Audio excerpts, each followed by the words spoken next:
നല്ല വിഭാഗം ജ്യോതിഷന്മാർ അത് ചെയ്യുന്നില്ല. സാമാന്യ രീതിയിൽ പൈസ മേടിക്കുകയും പൂജ ആവശ്യമുണ്ടെങ്കിൽ മാത്രം കൊടുക്കുകയും ചെയ്യുന്നു. എന്താണ് ജ്യോതിഷവും അമ്പലവും തമ്മിലുള്ള കണക്ഷൻ? ടീച്ചർ ഒന്ന് പറയാമോ? തീർച്ചയായിട്ടും. ഞാൻ ജ്യോതിശാസ്ത്രം പഠിച്ചത് അന്ധവിശ്വാസത്തിന്റെ പുറകെ പോയിട്ട് ഈ ശാസ്ത്രം എല്ലാം ശരിയാണ്, അതുകൊണ്ട് ഞാനിത് പഠിക്കണോ എന്ന് ചിന്തിച്ചിട്ട് പോയ ആളല്ല. ഞങ്ങളുടെയൊക്കെ ഒരു രീതികൾ അല്ലെങ്കിൽ ജീവിത സിസ്റ്റം എന്ന് പറയുന്നത് ഇതൊക്കെയായിട്ട് ബന്ധപ്പെട്ട ജീവിത സമ്പ്രദായമാണ്. അതുകൊണ്ട് തന്നെ ജ്യോതിഷവും അമ്പലങ്ങളും, എന്താണ് ജ്യോതിഷം എന്നുള്ളത് ഒരു മലയാളിക്കറിയാം, അമ്പലം എന്താണെന്നും അറിയാം. പക്ഷെ ജ്യോതിഷവും അമ്പലവും തമ്മിൽ എങ്ങനെയാണ് കണക്ട് ചെയ്യുന്നത്? സാധാരണ ഒരാൾ എന്തെങ്കിലും പ്രശ്നങ്ങൾ വരുമ്പോൾ ഒരു ജ്യോതിഷൻ്റെ അടുത്ത് പോകുന്നു, ആ ജ്യോതിഷൻ അല്ലെങ്കിൽ ദൈവജ്ഞൻ നേരെ അമ്പലത്തിലേക്ക് പറഞ്ഞു വിടുന്നു. ഈ അമ്പലവും ചില ജ്യോതിഷന്മാരും തമ്മിൽ ഭയങ്കര കണക്ഷനാണ്, വലിയൊരു മാർക്കറ്റാണ് അത്. അതായത് എത്രയോ പേര് ജനുവിനായിട്ട് പൂജ ചെയ്ത് കൊടുക്കുന്നു, ഇല്ലാത്ത പൂജകൾ ചെയ്യുകയും ഇല്ലാത്ത ചാർത്തുകൾ പറയുകയും ഇല്ലാത്ത രീതിയിലുള്ള പൈസകൾ വാങ്ങിക്കുകയും ചെയ്യുന്നു. നല്ല വിഭാഗം ജ്യോതിഷന്മാർ അത് ചെയ്യുന്നില്ല. സാമാന്യ രീതിയിൽ പൈസ മേടിക്കുകയും പൂജ ആവശ്യമുണ്ടെങ്കിൽ മാത്രം കൊടുക്കുകയും ചെയ്യുന്നു. എന്താണ് ജ്യോതിഷവും അമ്പലവും തമ്മിലുള്ള കണക്ഷൻ? ടീച്ചർ ഒന്ന് പറയാമോ? തീർച്ചയായിട്ടും. എനിക്കും ജ്യോതിഷവും അമ്പലവും തമ്മിൽ നേരിട്ട് എന്താ ബന്ധം എന്നുള്ളത്. അതിൽ ജ്യോതിഷം ശരിയാണോ എന്നും ചോദിക്കേണ്ടിയിരിക്കുന്നു. ഞാനൊരു ജ്യോതിഷ വിശ്വാസിയാണ്, ദൈവവിശ്വാസിയാണ്. പക്ഷെ അങ്ങനെ ചോദിക്കേണ്ട സാഹചര്യങ്ങൾ നമ്മുടെ മുമ്പിൽ കടന്നു വരുന്നുണ്ട്. അതെ. അപ്പോ ഈ ശാസ്ത്രം പഠിച്ച് ഞാൻ ജ്യോതിശാസ്ത്രം പഠിച്ചത് അന്ധവിശ്വാസത്തിന്റെ പുറകെ പോയിട്ട് ഈ ശാസ്ത്രം എല്ലാം ശരിയാണ്, അതുകൊണ്ട് ഞാനിത് പഠിക്കണോ എന്ന് ചിന്തിച്ചിട്ട് പോയ ആളല്ല. സംസ്കൃതം പഠിക്കുകയും സംസ്കൃതത്തിനോട് വളരെ ഇഷ്ടമുണ്ടായിരിക്കുകയും സംസ്കൃതം പഠിക്കാനായിട്ടൊരു അവസരം കിട്ടുകയും ചെയ്തപ്പോൾ ഞാൻ സംസ്കൃതം പഠിക്കുകയും അത് സംസ്കൃതം ഒരു 5 വർഷം പഠിച്ചതിന് ശേഷം ഡിഗ്രി കംപ്ലീറ്റ് ചെയ്തു. പ്രീ ഡിഗ്രിയും സംസ്കൃതം കംപ്ലീറ്റ് ചെയ്ത ശേഷം അവിടെ ജ്യോതിഷം പഠിക്കാൻ ഒരു അവസരം വന്നപ്പോൾ ഇതെന്താണ്, ശരിയാണോ തെറ്റാണോ, അപ്പോൾ ഇതിനു മുന്നേ പറ്റിക്കപ്പെട്ട അനുഭവങ്ങൾ, ഇങ്ങനെയൊക്കെ പലതും നമ്മൾ ഈ ഞങ്ങളുടെയൊക്കെ ഒരു രീതികൾ അല്ലെങ്കിൽ ജീവിത സിസ്റ്റം എന്ന് പറയുന്നത് ഇതൊക്കെയായിട്ട് ബന്ധപ്പെട്ട ജീവിത സമ്പ്രദായമാണ്. അതുകൊണ്ട് തന്നെ പലപ്പോഴും പറ്റിക്കപ്പെടുകയും ഇതൊക്കെ ചെയ്യുമ്പോൾ ഇത് ശരിയാണോ, അതല്ല എങ്കിൽ ഈ നല്ല ദൈവജ്ഞന്മാർ, നല്ല ജ്യോത്സ്യന്മാർ, എൻ്റെ ബന്ധുക്കൾ തന്നെ ഉണ്ട്, എൻ്റെ അച്ഛൻ്റെ അനിയന്മാരൊക്കെ അധ്യാപകരും ജ്യോത്സ്യന്മാരും ഒക്കെയാണ്. അപ്പോൾ ഇവരോട് സമൂഹം കൊടുക്കുന്ന ഒരു ആരാധന, ഇതെങ്ങനെ സംഭവിക്കുന്നു, ഇവർക്ക് എങ്ങനെ ഇങ്ങനെ പറയാൻ സാധിക്കുന്നു, ഇങ്ങനെയൊക്കെയുള്ള ഒരു കൗതുകവും ഇതറിയുവാനുള്ള ഒരു ജിജ്ഞാസ, ഏതൊരു അറിവിന്റെയും പിന്നിൽ ജിജ്ഞാസ പ്രവർത്തിക്കണം. ജ്ഞാതും ഇച്ഛ, അതാണ് ജിജ്ഞാസ. അപ്പോ ഈ ജിജ്ഞാസയുടെ ഒരു ശക്തി കൊണ്ടാണ് ജ്യോതിശാസ്ത്രം പഠിക്കാൻ പോയത്. ഒരിക്കലും ഇത് അന്ധമായിട്ട് ഇത് കംപ്ലീറ്റ് എല്ലാ മനുഷ്യരുടെയും ജാതകം എന്താ ഇന്ന് ഭാവി ഞാൻ പറഞ്ഞേക്കും എന്ന് വിചാരിച്ചിട്ട് പോയ ആളല്ല. അപ്പോ അങ്ങനെ ജ്യോതിശാസ്ത്രം പഠിക്കാൻ ആരംഭിക്കുകയും പഠിച്ച് വരുമ്പോഴാണ് ഇതിങ്ങനെയാണ്.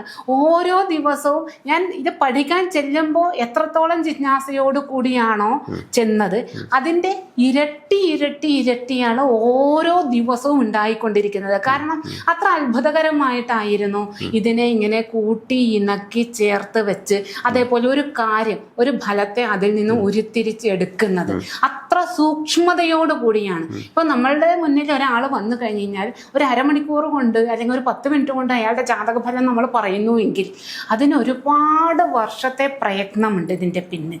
ഒരുപാട് കാലം ശാസ്ത്രം പഠിക്കുകയും ഇതിനെ ശാസ്ത്രം പഠിച്ചു എന്നുള്ളത് കൊണ്ട് ഇതൊരിക്കലും പ്രയോഗിക്കാൻ സാധിക്കില്ല. അതിനെ പല തരത്തിൽ നമ്മളുടെ ഉള്ളിൽ ഇട്ട് പീഡിപ്പിച്ച്, ഈ അറിവിനെ പീഡിപ്പിച്ച് കാരണം ഈ സ്വർണത്തിനെ തീയിൽ ഉരുക്കിയാണ് നല്ല ഭംഗിയുള്ള നല്ല ഡിസൈനോട് കൂടിയ വളയോ കമ്മലോ ഒക്കെ ആക്കി അതണിയുമ്പോഴാണ് ഭംഗി ഉണ്ടാകുന്നത്. ഇത്തരത്തിൽ ഈ ശാസ്ത്രത്തെ നമ്മുടെ ഉള്ളിൽ ഇട്ടിട്ട് പീഡിപ്പിച്ച് ഉരുക്കി പല രൂപാന്തരങ്ങൾ വരുത്തിയാണ് ഒരു ഫലത്തിലേക്ക് നമുക്ക് എത്താൻ സാധിക്കുന്നത്. ഇങ്ങനെ ഇത്തരത്തിലൊക്കെയാണ് എന്ന് മനസ്സിലാക്കി അതേപോലെ തന്നെ ഓരോ ഫലവും ഇതാ ഒരു രാശിയുടെ ഫലം, മേടരാശിയിൽ ജനിച്ചവർക്ക് ഇങ്ങനെയൊക്കെ ആയിരിക്കും അവരുടെ രൂപം. വൃത്തതാമ്രദൃക്ക്, ഉഷ്ണശാഖ, ലഘുഭുക്ക്, ക്ഷിപ്രപ്രസാദോ അടനോ എന്നൊക്കെ പറഞ്ഞ് ഈ പ്രമാണമൊക്കെ ചൊല്ലി ശരിയാണല്ലോ നോക്കുമ്പോൾ ഒരു നമുക്ക് പരിചയമുള്ള കുറച്ച് പേരുടെ ജാതകങ്ങൾ അല്ലെങ്കിൽ കുറച്ച് നക്ഷത്രക്കാരെ ശരിയാണ്, ഇങ്ങനെയാണ്, ഇയാളുടെ നല്ല ഉരുണ്ട കണ്ണാണല്ലോ, ഇയാൾ നോക്കുമ്പോൾ തന്നെ ഭയം തോന്നൂലോ, ക്രൂര ക്രൂരമായിട്ടാണല്ലോ, അയാൾ വളരെ സാത്വികനായിട്ടുള്ള മനുഷ്യനായിരിക്കും, പക്ഷെ കാണുമ്പോൾ ഒരു ക്രൂരലായിട്ടാണ് മുഖം ഫേസിൽ വരുന്നത്. അയാളുടെ ഭക്ഷണ സമ്പ്രദായം ശരിയാണല്ലോ ഓരോന്നും. അതുപോലെ വൃഷഭരാശിക്കാര്, ഇവര് പശുവിന്റെ പോലെ വളരെ സാത്വികനായിട്ടുള്ളത്, അതല്ലെങ്കിൽ വളരെ ആകർഷകത്വമുള്ള ആൾക്കാരായിരിക്കും, എല്ലാവരെയും സഹായിക്കാനുള്ള സന്നദ്ധത. അപ്പോൾ അവനവന് വേണ്ടി വച്ചിരിക്കുന്ന കാര്യം വളരെ അത്യാവശ്യമായിട്ട് വെച്ചിരിക്കുന്നത് പോലും മറ്റൊരാൾക്കത് ഒരു ആവശ്യമാണ് എന്നറിയുമ്പോൾ അത് എടുത്തു കൊടുക്കുവാനുള്ള ഇവരുടെ ഒരു ദയവും സ്നേഹവും ചേർത്ത് നിർത്താൻ പരിഗണിക്കാനൊക്കെയുള്ള ഇവരുടെ ഒരു സന്നദ്ധത. അപ്പോൾ ഇതൊക്കെ നമുക്ക് ചുറ്റുമുള്ള മനുഷ്യരിലേക്ക് നമ്മൾ ചേർത്ത് വെച്ച് നോക്കുമ്പോഴാണ് അയ്യോ എത്ര സത്യസന്ധമായിട്ടാണ് ഈ ശാസ്ത്രം പ്രവർത്തിക്കുന്നത് എന്ന് ഇങ്ങനെ ഇന്നും വളരെ അത്ഭുതത്തോടു കൂടി നോക്കുന്നയാളാണ് ഞാൻ ഈ ശാസ്ത്രത്തിന്. കാരണം ഇത്ര കൃത്യമായിട്ട് എങ്ങനെ ഓരോ മനുഷ്യരെയും ഒരു മനുഷ്യനിൽ തന്നെ പല സ്വഭാവങ്ങളാണ് അല്ലെ. ഇയാളുടേത് ഇന്നതാണ് സ്വഭാവം എന്ന് 100% പറയാൻ പറ്റില്ല. സാഹചര്യങ്ങൾക്കനുസരിച്ചിട്ട് അല്ലെങ്കിൽ പ്രായഭേദം അനുസരിച്ചിട്ട് കുട്ടിയിൽ 10 വയസ്സ് വരെ കാണിച്ച സ്വഭാവം അല്ല 20 വയസ്സിൽ കാണിക്കുക. 10 വയസ്സ് വരെ 12 വയസ്സ് വരെ വളരെ വികൃതിയായിട്ടുള്ള ഒരു കുട്ടിയായിരിക്കും, പിന്നീട് വളരെ ഇരുത്തം വന്ന പ്രകൃതം പക്വതയുള്ളവെന്നൊക്കെ നമ്മൾ പറയുക. അത്രയ്ക്ക് പരിണാമമാണ് സംഭവിക്കുന്നത്. എന്നാൽ ആജീവനാന്തം ഈ ചാട്ടവും ഓട്ടവും വികൃതിയും അങ്ങനെ തന്നെയുള്ള വ്യക്തികളുണ്ട്. പരിണാമം എല്ലാവർക്കും വന്നോളുന്നില്ല. അപ്പൊ ഇത്തരത്തിലുള്ള മാറ്റങ്ങളൊക്കെ എന്തുകൊണ്ട് സംഭവിക്കുന്നു, അതല്ലെങ്കിൽ ഇതെങ്ങനെ ഈ ശാസ്ത്രം കൊണ്ട് തിരിച്ചറിയാൻ നമുക്ക് സാധിക്കും എന്നൊക്കെയുള്ളത് ഇപ്പോഴും പല ഗ്രന്ഥങ്ങളും പഠിക്കുമ്പോൾ ഇപ്പോഴും എൻ്റെ മുന്നിൽ ഇതിങ്ങനെ ഒരു അത്ഭുതമായിട്ട് തന്നെ നിൽക്കുന്നതാണ്. അതുകൊണ്ട് തന്നെ എന്നെ സംബന്ധിച്ച് ഈ ശാസ്ത്രം 100%-നും അപ്പുറത്തേക്ക് അത്യധികം സത്യസന്ധമാണ് എന്നുള്ളതാണ്.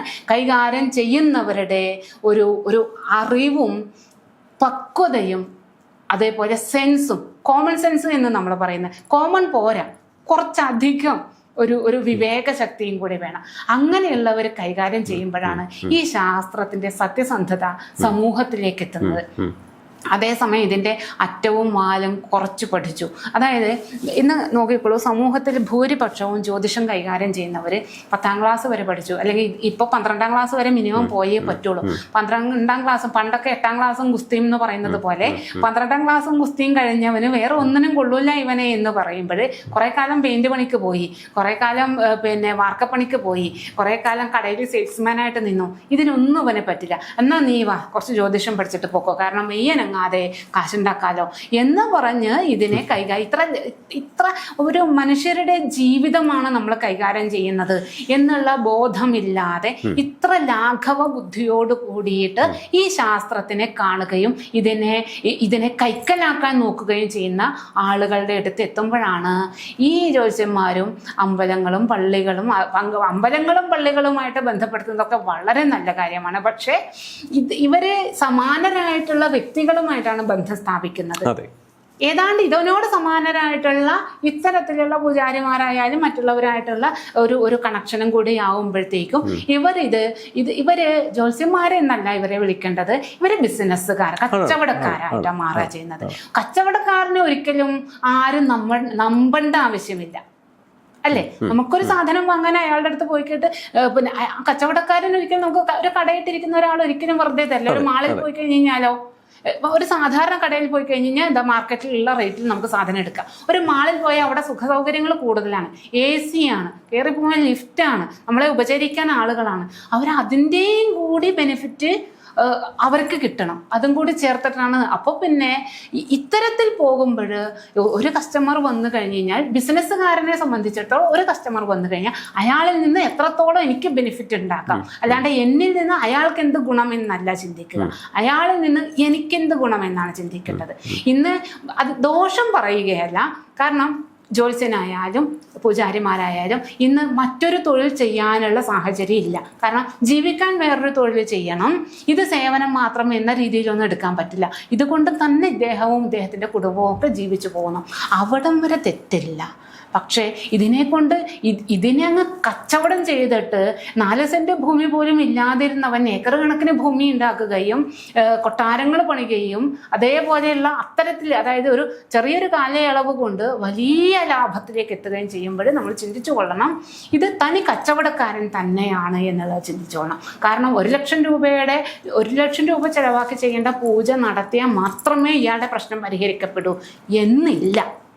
അതെ അതെ ആ വന്നിരിക്കുന്ന വ്യക്തിക്ക് എന്താണ്, അതായത് വന്നിരിക്കുന്ന വ്യക്തിക്ക് അയാൾക്ക് ഏത് തരത്തിലാണ് ഇതിലേക്ക് ഇടാൻ സാധിക്കുക. അയാളുടെ എന്തെങ്കിലും ഒന്ന് ഇവിടെ ഡെപ്പോസിറ്റ് ചെയ്താൽ മാത്രമേ അയാളുടെ ദോഷം മാറൂ.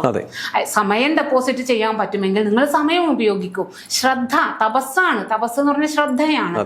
ശ്രദ്ധ ആണ് നിങ്ങൾക്ക് നിക്ഷേപിക്കാൻ സാധിക്കുക. നിങ്ങളുടെ കയ്യിലല്ലെങ്കിൽ ആ ശ്രദ്ധ നിങ്ങൾ നിക്ഷേപിക്കൂ. ഇനി അതല്ല പണമാണ് ഉള്ളത് എങ്കിൽ നിങ്ങൾ ആ പണം ചെലവഴിക്കൂ. ഏതാണോ നമ്മളുടെ കയ്യിലുള്ളതേ നമുക്ക് കൊടുക്കാൻ പറ്റൂ. ഈ ബാർട്ടർ സിസ്റ്റം എന്ന് വേണമെങ്കിൽ പറയാം. എൻ്റെ കയ്യിലുള്ളത് ഞാൻ കൊടുത്തിട്ട് അവരിൽ നിന്ന് നമ്മളൊന്ന് സ്വീകരിക്കുന്നു. അപ്പോൾ അതേ സമയത്ത് 4 സെന്റും കല്യാണം കഴിപ്പിക്കാറായ കുട്ടികളും ഒക്കെയുള്ള അല്ലെങ്കിൽ മകനെ എഡ്യൂക്കേഷന് വിടാൻ സാധിക്കാതെ ഇരിക്കുന്ന ഒരു അച്ഛൻ്റെ അടുത്ത് നമ്മൾ പറയുകയാണ് നിങ്ങൾ 50,000 രൂപയുടെ പൂജ ചെയ്യണമെന്ന് പറഞ്ഞു കഴിഞ്ഞാൽ അതിനേക്കാൾ ഇയാളെ വേറൊരു പേര്, ഇത് ജ്യോത്സ്യനോ ദൈവജ്ഞനോ അല്ല വിളിക്കേണ്ടത്, ഇയാളുടെ വേറെ ചില പേരുകൾ ഇട്ടിട്ടായിരിക്കും ഇയാളെ വിളിക്കേണ്ടി വരിക. കാരണം ഈ 50,000 രൂപ ഉണ്ടെങ്കിൽ അയാളുടെ മകൻ്റെ അഡ്മിഷനും എടുക്കാൻ 2 മാസത്തെ ഫീസ് കൊടുക്കാൻ പറ്റും. അതിനെ കൊണ്ട് ഈ പ്രശ്നം തീർക്കാന്ന് ഗ്യാരണ്ടി ഇയാൾക്ക് കൊടുക്കാൻ പറ്റുമോ? പറ്റില്ല. നമുക്ക് നോക്കാന്നേ പറയുള്ളൂ, ഗ്യാരണ്ടി ഒന്നും പറയില്ല. നിങ്ങളുടെ മകനെ ഈ പൂജ ഞാൻ ചെയ്തിട്ട് നിങ്ങളുടെ മകന് അഡ്മിഷൻ കിട്ടിയിട്ടില്ലെങ്കിൽ ഞാൻ ശരിയാക്കി തരാമെന്ന് ഏതെങ്കിലും ചോദിച്ചിട്ട് പറയാൻ പറ്റുമോ? ഒരിക്കലും പറ്റില്ല. അപ്പോ അത്രയൊന്നും പാതകം ചെയ്യരുത്. ആ വന്നിരിക്കുന്നവരുടെ മനോനിലയും അവരുടെ അവസ്ഥകൾ എന്തൊക്കെയാണ്, ഇതിനൊക്കെ അനുസരിച്ചിട്ട് വേണം നമ്മൾ പരിഹാരം നിശ്ചയിക്കാനും. എത്ര രൂപ ചെലവാക്കിയെന്നാൽ അതേസമയം ചിലരെ സംബന്ധിച്ച് അവർക്ക് സമയം ഉണ്ടാവില്ല. ഇപ്പോൾ ഇവിടെ പെട്ടെന്ന് ചില കാര്യങ്ങളൊക്കെ തീർത്തിട്ട് അവർക്ക് പുറത്തേക്ക് പോകാനുണ്ട്. അപ്പോൾ എന്താ ചെയ്യേണ്ടത്? ശരി, അവർക്കപ്പോൾ സമയമില്ല, അവർക്ക് ശാരീരികമായിട്ടുള്ള സാന്നിധ്യം അവർക്ക് കൊടുക്കാൻ പറ്റില്ല. ക്ഷേത്രത്തിൽ പോകണം എന്ന് പറഞ്ഞു കഴിഞ്ഞാൽ അവർക്ക് സമയം ഉണ്ടാവില്ല. മറ്റെന്തെങ്കിലും ധ്യാനം ചെയ്യണം, നാമം ജപിക്കണം, അമ്പലത്തിൽ നിങ്ങൾ പോയിട്ട് ഇന്ന വഴിപാട് ചെയ്യണമെന്ന് പറഞ്ഞാൽ അവർക്ക് സമയം ഉണ്ടായി എന്ന് വരില്ല.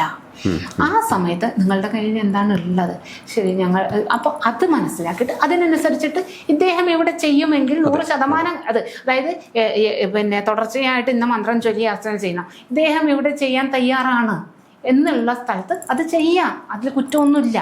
പക്ഷെ ഈ വന്നിരിക്കുന്ന ആളുകളുടെ ഏതവസ്ഥ, അവരുടെ മാനസികാവസ്ഥ എന്താണ്, അവരുടെ സാമ്പത്തിക സ്ഥിതി എന്താണ്, അവരുടെ മനോഭാവം എന്താണ്, ഇതെല്ലാം നോക്കിയിട്ട് വേണം നമ്മളൊരു പരിഹാരം നിശ്ചയിക്കാൻ. അതല്ലാതെ വരുന്നവരെ മുഴുവൻ ഇന്ന് അമ്പലത്തിലെ അല്ലെങ്കിൽ അമ്പലം തന്നെ ആവണമെന്നൊന്നുമില്ല കേട്ടോ. ചിലർ അമ്പലമൊന്നുമില്ല, പൂജ മാത്രമായിട്ട് അങ്ങനെ ഇരിക്കുന്നവരോട് തെറ്റൊന്നല്ല അതൊന്നും.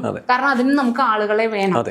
അപ്പോ വരുന്നവർ മുഴുവൻ പിഴിഞ്ഞ് അങ്ങോട്ട് വിട്ട് അയാൾ വേറെ കുറെ കാര്യങ്ങൾ പറഞ്ഞ് ഭയപ്പെടുത്തി, അതൊന്നും എന്നെ സംബന്ധിച്ചൊരു ശാസ്ത്രം പഠിക്കാൻ ശ്രമിച്ച വ്യക്തി എന്നുള്ള നിലയ്ക്ക്, കാരണം ഇപ്പോഴും ശ്രമിച്ചു എന്നേ പറയാൻ പറ്റില്ല. 25 വർഷത്തിലധികമായി ഞാൻ ഈ രംഗത്ത് നിൽക്കുന്നത്.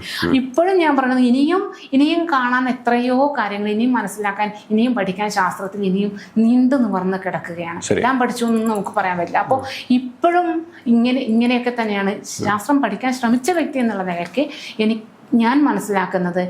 ഈ എല്ലാ ശാസ്ത്രങ്ങളും, പ്രത്യേകിച്ച് നമ്മുടെ ഈ വേദവുമായി ബന്ധപ്പെട്ടത്, ഭാരതീയമായിട്ടുള്ളത് എല്ലാം മനുഷ്യ സമൂഹത്തിൻ്റെ നന്മയ്ക്ക് വേണ്ടി മാത്രം പ്രവർത്തിക്കുന്നത്.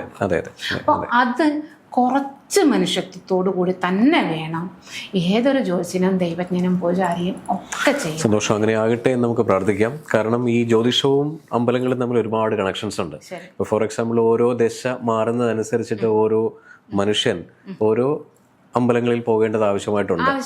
സോ കയ്യിൽ സാമ്പത്തികം ഇല്ലാത്തവർ വലിയ പൂജകളിലേക്ക് പോകുന്നില്ല. അവിടെ ചൂഷണം ചെയ്യാനിരിക്കുന്നവരെ തിരിച്ചറിയുക, നല്ലൊരു പൂജാരിയുടെ അടുത്ത് പോവുക, നല്ല ദൈവത്തിൻ്റെ അടുത്ത് പോവുക. സന്തോഷം, നന്ദി, നമസ്കാരം.